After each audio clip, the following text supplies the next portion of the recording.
একদিন সম্রাট আকবর ঘোষণা করলেন যে তার ৩টি প্রশ্নের সঠিক উত্তর দেবে তাকে পুরস্কার দেয়া হবে। তার প্রথম প্রশ্ন ছিল, এমন কোন জিনিস যা আজ আছে এবং কালও থাকবে? দ্বিতীয় প্রশ্ন, এমন কোন জিনিস যা আজ আছে কিন্তু কাল থাকবে না? তৃতীয় প্রশ্ন, এমন কোন জিনিস যা আজ নেই, কালও থাকবে না? তিনি বললেন, এই ৩টি প্রশ্নের শুধু উত্তর দিলে হবে না, তার উদাহরণও দিতে হবে। এই ৩টি প্রশ্নের উত্তর তার রাজ্যের কেউ খুঁজে পায়নি। তখন বীরবল বললেন, মহারাজ, আমি আপনার প্রশ্নের উত্তর দিতে পারবো, তবে এর জন্য আপনাকে আমার সাথে শহরে যেতে হবে। তবেই আপনার প্রশ্নের সঠিক উত্তর দেয়া সম্ভব হবে। আকবর তার কথায় রাজি হলেন। বীরবল তখন বললেন, এর জন্য আপনাকে ছদ্মবেশ ধারণ করতে হবে। আকবর তার কথায় সম্মতি জানালেন। এরপর তারা নিজেদের পোশাক পরিবর্তন করলেন এবং সুফিদের পোশাক পরে রওনা হন। কিছুক্ষণ পর তারা একটি হাটে এসে পৌঁছালেন। তারপর দুজনে একটা দোকানে ঢুকে পড়লেন। বীরবল দোকানদারকে বললেন, ছোটদের লেখাপড়ার জন্য আমরা একটি বিদ্যালয় প্রতিষ্ঠা করব।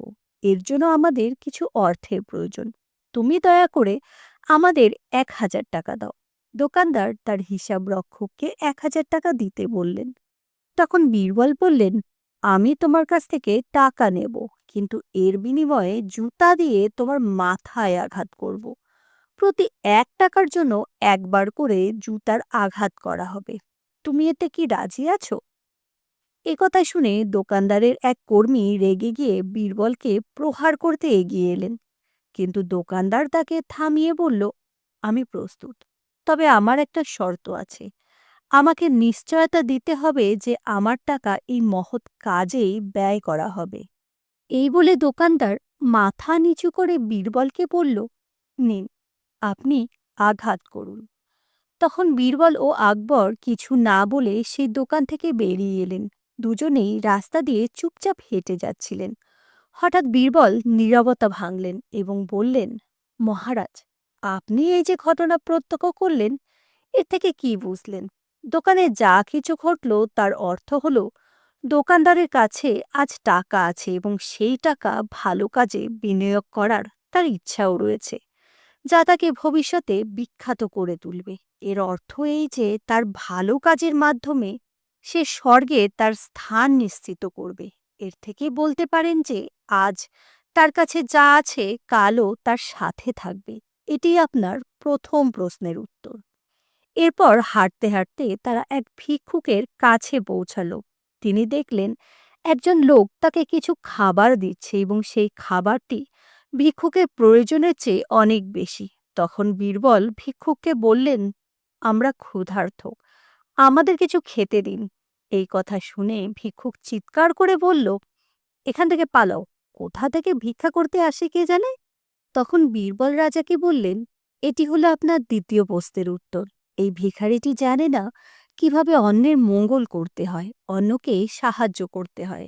এ জানে না অন্যকে সাহায্য করলে তবেই বিনিময় কিছু পাওয়া যায়। এর অর্থ হলো তার কাছে আজ যা আছে কাল তার কাছে তা থাকবে না। এরপর তারা দুজনেই সামনের দিকে এগিয়ে গেল। তখন তারা একজন তপস্বীকে একটি গাছের নিচে তপস্যা করতে দেখলেন। বীরবল তার কাছে গিয়ে তার সামনে কিছু টাকা রাখলেন। তখন তপস্বী বললেন, এগুলো আমার সামনে থেকে সরান। যা কিছু আমি নিজে উপার্জন করিনি, আমার কাছে তার কোনো মূল্য নেই। আমি এই অর্থ চাই না। এবার বীরবল বললেন, মহারাজ, এর অর্থ হলো এখন এর কাছে কিছুই নেই, কিন্তু পরে থাকতেও পারে। আজ এই তপস্বী সব সুখ স্বাচ্ছন্দ্যকে ত্যাগ করছে, কিন্তু বিনিময়ে ভবিষ্যতে সে যা কিছু পাবে তাতেই সুখী থাকবে। আর মহারাজ, আপনার শেষ প্রশ্নের উদাহরণ আপনি নিজেই। আপনার আগের জন্মে আপনি ভালো কাজ করেছিলেন, তাই এই জন্মে আড়ম্বরপূর্ণ জীবন কাটাচ্ছেন। কোনো কিছুরই অভাব নেই আপনার।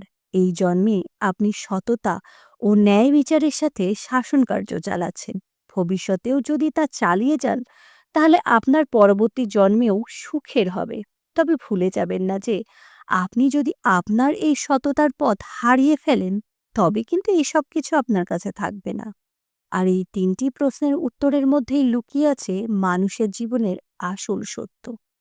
বীরবলের উত্তর শুনে সম্রাট আকবর খুব খুশি হলেন এবং তাকে পুরস্কৃত করলেন।